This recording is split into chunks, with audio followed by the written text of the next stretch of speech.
দিন এবং স্বাধীনতা কথাটা মাথায় এলেই যার নাম যার ছবি আমাদের মুখে মনে মাথায় ভেসে ওঠে সে আর কেউ না আমাদের নেতাজি সুভাষচন্দ্র বসু। আজ এই 23শে জানুয়ারি ভারতের গর্বিত ইতিহাসের এক বিশেষ দিন এবং এই বিশেষ দিনে আমরা শ্রদ্ধার সাথে স্মরণ করি ওই মহান স্বাধীনতা সংগ্রামীকে, ভারতীয় নেতা যিনি চিরকালীন অনুপ্রেরণার উৎস, যিনি হুঙ্কার দিয়ে বলেছিলেন তোমরা আমায় রক্ত দাও আমি তোমাদের স্বাধীনতা দেব। সেই নেতাজি সুভাষচন্দ্র বসুর 128তম জন্মবার্ষিকী এবং তার লাইফের ব্যাপারে তো আমরা প্রত্যেকেই জানি, কিন্তু একটা মাহাত্ম্য আছে।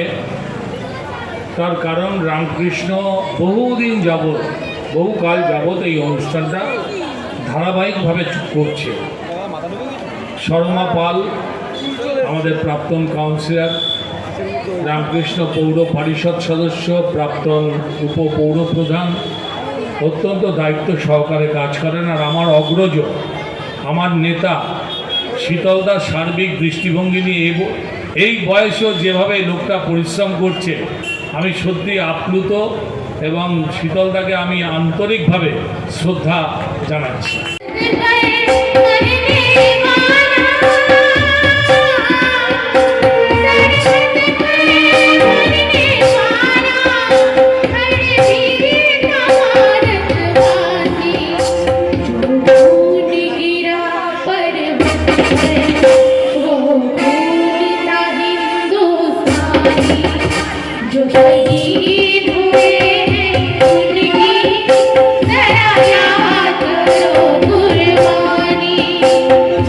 যেটা সুযোগ হয়ে গেল সেটা আমার জন্য ভালো।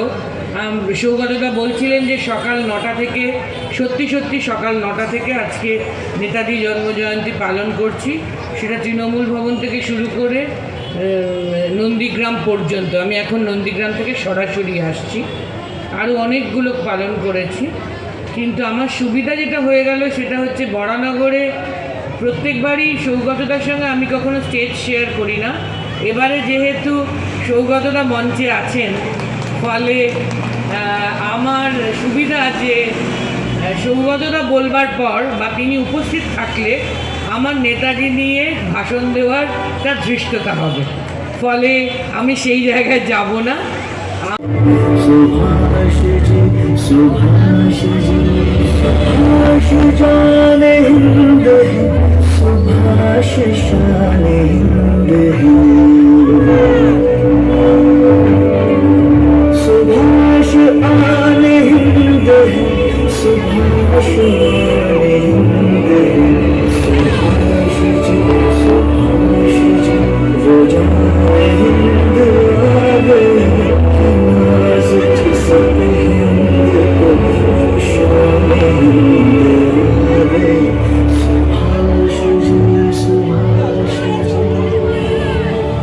বরানগরে যদি নেতাজি ভক্ত কেউ থাকে তার নাম রামকৃষ্ণ পাল। রামকৃষ্ণ এখানে নেতাজির একটা মূর্তি করেছে, আর প্রতি বছর কেউ আসুক না আসুক ও 3 দিন নেতাজি জন্মোৎসব পালন করে। আমি এত একনিষ্ঠ নেতাজি ভক্ত দেখিনি। আমি বক্তৃতা দেবার আগে